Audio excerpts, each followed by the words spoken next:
Hey guys, what's going on? Russo here bringing you guys a brand new video today, and today we're going to be bringing you a Team of the Season Jackson Martinez squad builder. Now, we are going to get into the players, as you guys can already tell, really quickly, but I'm just going to be talking in the background. Feel free to watch the video and see what players I am putting in the squad. I will touch upon them as we go through the video, but I just want to, really touch upon the 3-5-2 formation, my thoughts about it, because the more recent squad builders I've been bringing to you guys have featured the 3-5-2 formation, but I'm really not liking it so far, so let me kind of get into that and what I do like about it, and personally what I really don't. So as you can see, we do have Courtois, and then go ahead to our first center back, and we do have Sergio Ramos, but the 3-5-2 formation is kind of really up and down for me. Personally, I've kind of fallen away from it. I really do not like it. Typically in past FIFA games, it has been completely dominant. Everyone has played it and everyone seemed to love it. I kind of like it. It's not really the best formation for me. At least in this FIFA, it was extremely overpowered in others, but the biggest difference I find in this FIFA is defending is extremely hard. Now, for those of you guys who play FIFA every single day, or at least have played the game for a little while, you know that defending is much different in this game. If your defender, commits to a ball, commits to something, tries to steal the ball away, and misses, it's extremely difficult for them in this game to recover. That's one of the things I do not like about FIFA 14. Now, I understand that in real life, it's very, that's kind of realistic. A defender going for a ball or a slide tackle, one steps and gets blown right by.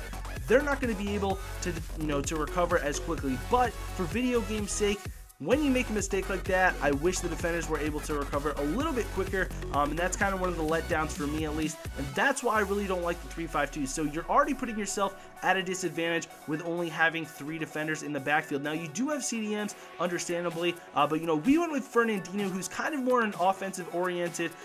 Personally, I think he's an offensive-oriented player. He does come as default center mid, I believe, so we have shifted him back. He does have 70 defense, but medium work rate, so he can play defense, but you really want him involved on the offense as well. So there's kind of a give and take when it does come to this formation. So essentially you have, I guess you have 4 defenders, but you don't have 4 solid defenders, as 2 center backs, a left back, and a right back. So if you're, one of those center backs that you do have of the 3 in the 3-5-2 does commit and overcommits and ends up not being able to recover, it's very difficult. Now, Courtois, I did not like him very much either. That is one of the biggest issues I had with the squad, is Courtois. He ended up giving up a lot of sloppy goals. He just really didn't perform as I thought he would. His card is very good. 84 overall rated, some extremely good stats, and he's extremely cheap at around 900 to 1100 coins. So definitely think he's worth a buy for a cheap BBVA keeper, but in a heartbeat I would replace him with Diego Lopez, the Spanish Real Madrid keeper. I actually think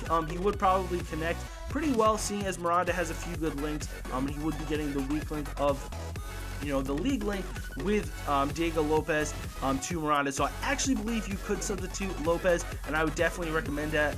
I just don't think that Courtois was very good in the squad.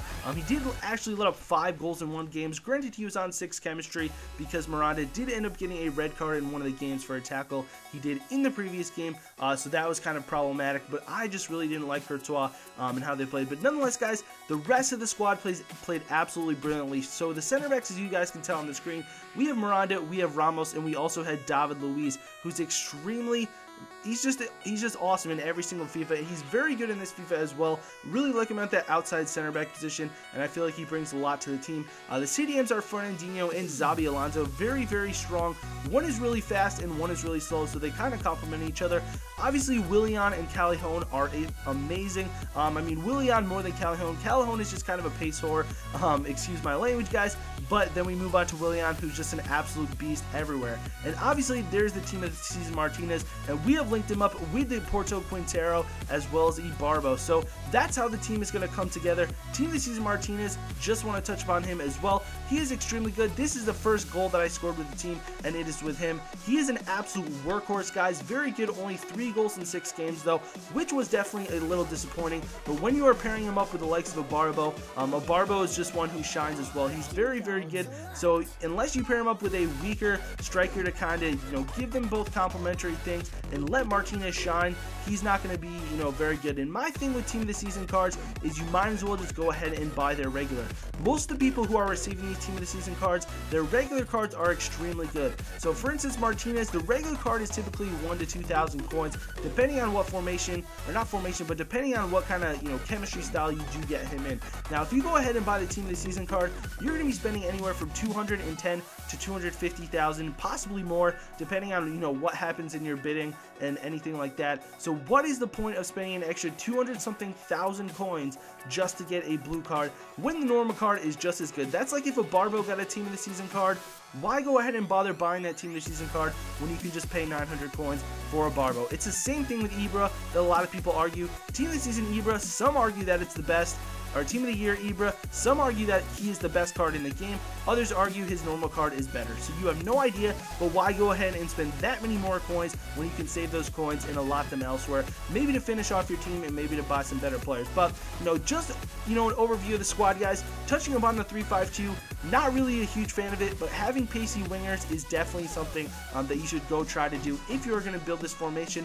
Willian and Callejon are very pacey. They were able to run up and down the wing, and I was very pleased with them. More Willian.